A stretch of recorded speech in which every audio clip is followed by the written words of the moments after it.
నమస్తే.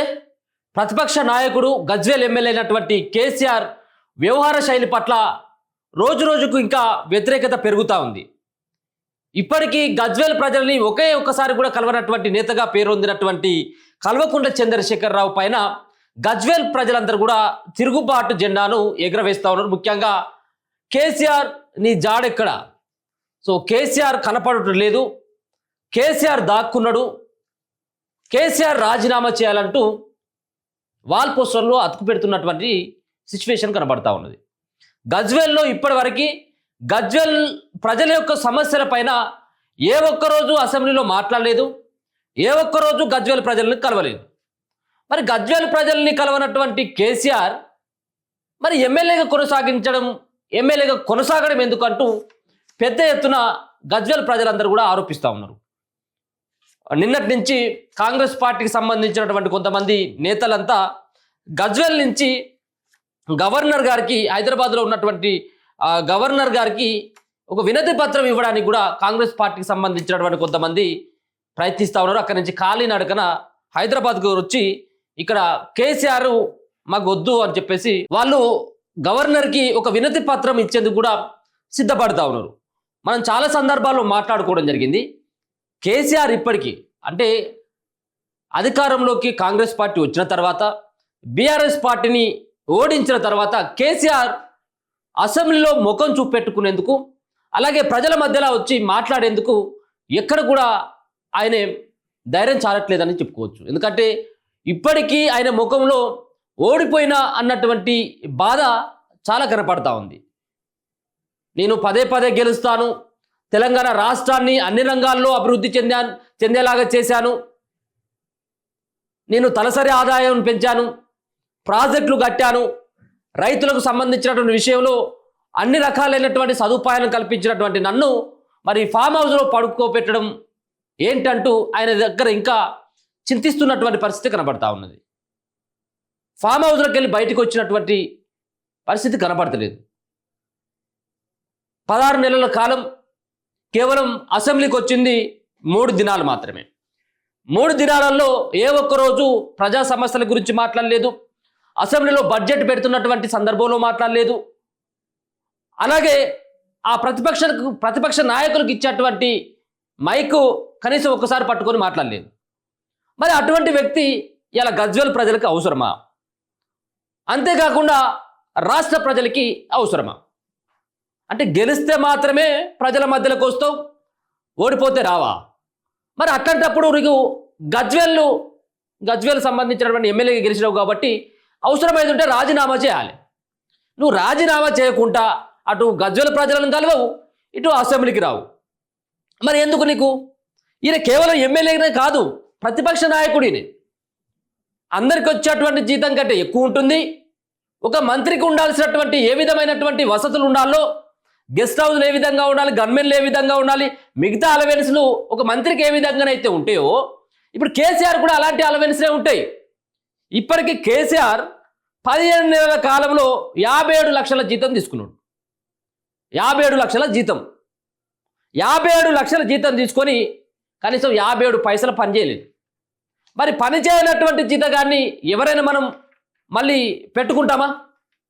మనకు ఇంట్లో ఉన్నటువంటి వాళ్ళకి ఏమన్నా చిన్న పని మనిషిని పెట్టుకుంటేనే ఒక రోజు 2 రోజులు పని చేయకపోతే తీసేస్తాం. మరి ఈయనకు 57 లక్షల జీతం ఇచ్చి, మిగతా అలవెన్స్లు ఇచ్చి, పెట్రోల్ కిరాయిలు ఇచ్చి, బువ్వ పెట్టి, నువ్వు ఎక్కడికైనా పోతే గెస్ట్ హౌస్లు ఇచ్చి, ఇదంతా కూడా తెలంగాణ ప్రజల యొక్క సొమ్ముతోటి నీకు జీతాలు ఇచ్చుకుంటుంటే నువ్వు 57 లక్షలు తీసుకొని నువ్వు 57 పైసలు పని చేయకుండా, కనీసం ఒకరోజు అసెంబ్లీకి వచ్చి మాట్లాడకుండా, గజ్వేల్ ప్రజలను బాధలను కనుక్కోకుండా మరి అసెంబ్లీకే పరిమితం కావడం ఏంటి అని చెప్పేసి ప్రశ్నిస్తా ఉన్నారు. నీ లెక్క గతంలో ఎవరైనా ఉన్నటువంటి వాళ్ళు ఉన్నారా? అంటే నువ్వు అధికారంలో ఉన్నప్పుడు మాత్రమే నువ్వు రావాలి, ప్రతిపక్షంలో ఉంటే రావద్దు అన్నట్టు. మరి ఏ విధమైనటువంటి సంకేతాలని దేశానికి కానీ రాష్ట్ర ప్రజలకు కానీ ఇవ్వాలని చెప్పేసి అనుకుంటా ఉన్నావు? పదే పదే ముఖ్యమంత్రి చెప్పిండు, అయ్యా నువ్వు ప్రతిపక్ష హోదాలో ఉన్నప్పటికీ గతంలో 10 ఏళ్ళు ముఖ్యమంత్రిగా చేసినావు, గతంలో కేంద్ర మంత్రిగా పనిచేసినావు, నీకున్నటువంటి 80,000 పుస్తకాలు చదివినటువంటి అపర మేధావి, నువ్వు అసెంబ్లీకి వచ్చి నీ సలహాలు సూచనలు ఇయ్యవా అని చెప్పేసి చాలా సందర్భాల్లో మీకు రిక్వెస్ట్ చేయడం జరిగింది అసెంబ్లీ సాక్షిగా. స్పీకర్ ఫోన్ చేసిండు, మంత్రులు ఫోన్ చేసినా రావైతే ఇప్పటివరకు. మొన్న ఏదో గవర్నర్ ప్రసంగం రోజు వచ్చిండు అనుకుంటా, వచ్చి కేవలం అట్లా ముఖం చూపెట్టి నీకు వెళ్ళిపోయాడు. ఎందుకు? సభ్యత్వం రద్దు అయిపోతుందని. నీకు సభ్యత్వం రద్దు అయిపోతుందని చెప్పేసి బాధపడతా ఉన్నావు తప్పించి, మరి గజ్వేల ప్రజలు ఏ విధంగా బాధలు పడతా ఉన్నారు అనేది కనీసం తెలుసుకున్నటువంటి టైం లేదా? అప్పుడు గతంలో ప్రభుత్వంలో ఉన్నప్పుడు నీకు గదే ఫామ్ హౌస్ పాలన, ఇప్పుడు ప్రతిపక్షంలో ఉన్నప్పుడు అదే ఫామ్ హౌస్ పాలన. మరి ఇక ఫామ్ హౌస్లో పడుకునేటానికి నీకు మంత్రి పదవులు ఎందుకు, ముఖ్యమంత్రులు ఎందుకు, నీకు ప్రతిపక్ష హోదా ఎందుకు, ఎమ్మెల్యే పదవి ఎందుకు? ఇది నేను అడిగేది కాదు, జనాలు అడుగుతున్నటువంటిది. గెలిపించుకొని పాపం చేసుకోవడం ఇలా గజ్వేల్ ప్రజలు చేసుకున్నటువంటి పాపం. ఇద్దరు ఎమ్మెల్యేల పట్ల, ముఖ్యంగా హుజురాబాద్లో పాడి కౌశిక్ రెడ్డి ఎందుకు గెలిపించుకున్నావా అని చెప్పేసి హుజురాబాద్ ప్రజలందరూ కూడా వాళ్ళు బాధపడతా ఉన్నారు. గజ్వేల్ ప్రజలు కూడా అదే. ఈ ఇద్దరి యొక్క వ్యవహార శైలి పట్ల వాళ్ళు బాధపడడం కాదు, ప్రజలు బాధపడుతూ ఉన్నటువంటి పరిస్థితి కనబడతా ఉంది. సో వీళ్ళు ఎట్టి పరిస్థితుల్లో కన్నంలో దాచుకున్నటువంటి ఎలుకని ఖచ్చితంగా బయటికి రావాలని చెప్పేసి కేసీఆర్ ఫామ్ హౌస్లో దాచుకున్నట్టు బయటికి రావాలి, మా ప్రజల సమస్యలని, గజ్వేల్ ప్రజల యొక్క సమస్యలని మరి ప్రభుత్వం దృష్టికి తీసుకురావాలి, మమ్మల్ని కలవాలి, మా బాధలు కూడా వినాలని గజ్వేల్ ప్రజలందరూ కూడా కోరుకుంటా ఉన్నారు. ఒక అడుగు ముంగడికేసి కాంగ్రెస్ పార్టీ ఇంకా కొంత చొరవ తీసుకొని మా నాయకుడు ఎక్కడున్నా కానీ బయటికి రావాలని వాళ్ళు ధర్నాలతో పాటు వాళ్ళు కోరడం జరుగుతూ ఉన్నది.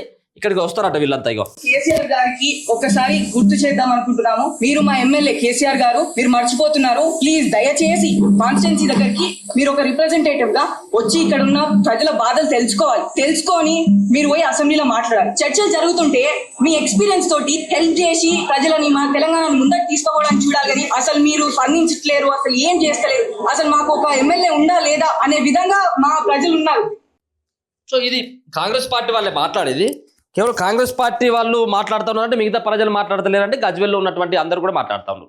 నీకు ఓటేసినటువంటి పాపానికి మేమేం తప్పు చేసామని అంటా ఉన్నారు. ఇంకా మళ్ళీ మొనగాడు 2 దిక్కుల పోటీ చేసిండు. ఇంకా కామారెడ్డికి వెళ్ళి కూడా పోటీ చేసిండు. ఇంకా కామారెడ్డికి వెళ్ళి ఇంకా గెలిచినట్టయితే ఇంకా వాళ్ళ ఆగం వైపు అది అట్లా ఉంటుంది అన్నట్టు కేసీఆర్ కథ. కేసీఆర్ వ్యవహార శైలి పట్ల బగ్గుమంటూ కేసీఆర్ ఫామ్ హౌస్ వీడు జనం మధ్యలోకి రాండి యూత్ కాంగ్రెస్ ఆధ్వర్యంలో పాదయాత్ర. కేసీఆర్కు కనువిప్పు కలగాలని, ఆయన ఫామ్ హౌస్ వీడి జనంలోకి రావాలని డిమాండ్ చేస్తూ యూత్ కాంగ్రెస్ పాదయాత్ర చేపట్టింది. సిద్దిపేట కలెక్టరేట్ నుంచి రాజ్భవన్ వరకు గురువారం పాదయాత్ర ప్రారంభించారు. ప్రజానాయకులు ప్రజల మధ్య ఉండాలని, కానీ మాజీ సీఎం గజ్వేల్ ఎమ్మెల్యే కేసీఆర్ అటు అసెంబ్లీకి వెళ్లకుండా ఇటు ప్రజలను కలవకుండా ఫామ్ హౌస్కే పరిమితమయ్యారని వారు విమర్శించారు. మాజీ ఎమ్మెల్యే సిద్దిపేట డీసీసీ అధ్యక్షుడు నర్సారెడ్డి, యూత్ కాంగ్రెస్ ఉపాధ్యక్షురాలు ఆంక్షారెడ్డి ఆధ్వర్యంలో పాదయాత్ర చేపట్టిండ్లు. సిద్దిపేట కలెక్టర్ కార్యాలయంలో మెమోరాండం సమర్పించి వందలాది మందితో రాజీవ్ రహదారి గుండా పాదయాత్ర కొనసాగించారు.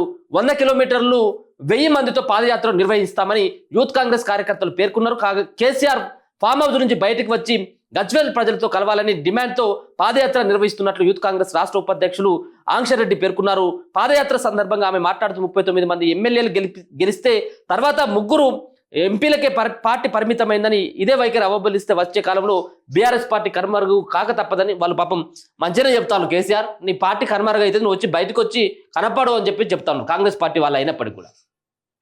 మరి నువ్వేమో ఇప్పుడు ఫామ్ హౌస్కే పరిమితం అయిపోతాను, నీ కొడుకేమో కల్వకుంట్ల తారక రామారావు ఏమో ఆయన పాదయాత్ర చేస్తామంటా ఉన్నాడు. మరి కనీసం బయటకు వచ్చి ప్రజల సమస్యలను తెలుసుకునేటువంటి స్థితిలో కేసీఆర్ లేడు.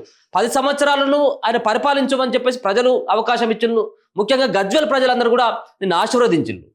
మరి అదే గజ్వేల్ ప్రజలకి ఇప్పుడు ఎందుకు కలవట్లేదని చెప్పేసి నిలదీస్తూ ఉన్నారు. అంటే వాళ్ళు గెలిపించి నిన్ను ముఖ్యమంత్రి సీట్లో కూర్చోపెడితే మాత్రమే నువ్వు బయటకు వెళ్తావు అన్నట్టు, లేకపోతే వెళ్ళవు. వాళ్ళు చేసిన పాపం ఏమున్నది? నిన్ను గెలిపించలు కదా, నిన్ను గజ్వేల్ ప్రజలు నిన్ను గెలిపించు. కానీ రాష్ట్రంలో ఉన్నటువంటి వాళ్ళందరూ కూడా నువ్వు వద్దనుకున్నారు. మరి నువ్వు కావాలని చెప్పేసి కోరుకున్నటువంటి గజ్వేల్ ప్రజలకు కలవాలి కదా కనీసం. నువ్వు ఎవరిని కూడా కలవవు. ఇదే అహంకారంతో గతంలో కేసీఆర్, కేటీఆర్, హరీష్ రావు వీళ్ళ యొక్క అహంకార ధోరణితో బీఆర్ఎస్ పార్టీ ఆ విధంగా పతనం అయిపోయింది. ఇప్పటికైనా కానీ కేసీఆర్ బయటికి రావాలి. నువ్వు బయటికి రాదు, నాకు వల్ల కాదు, ఇక నాకు అసలు శాతం అయితే లేదని చెప్పేసి అనుకుంటే నువ్వు పదవికి రాజీనామా చేయి. నువ్వు పార్టీలో ఉండు, నువ్వు పార్టీ గంగలే కలుపుకో, సంబంధం లేదు ఎవరికి. కానీ నీవు ఒకవేళ కనుక నువ్వు గెలిచినటువంటి ఎమ్మెల్యే పదవికి రాజీనామా చేసి ఆ ప్రతిపక్ష హోదాని ఇంకెవరికైనా ఇచ్చినట్టయితే వాళ్ళని అడుగుతారు, కానీ నిన్ను ఎవరు కూడా అడగరు, కనీసం నీ పేరు కూడా తీయరు. 57 లక్షల జీతం తీసుకొని నువ్వు 6 పైసా పని చేయకుండా నువ్వు కనీసం ఎవరు కూడా కలవకపోవడం పట్ల ఇప్పటికీ గజ్వేల్ ప్రజలతో పాటు రాష్ట్ర ప్రజలందరూ కూడా కేసీఆర్ వ్యవహార శైలి పట్ల వాళ్ళందరూ కూడా తీవ్రమైనటువంటి కోపంతో ఉన్నట్టుగా మనకు స్పష్టంగా అర్థమవుతాం.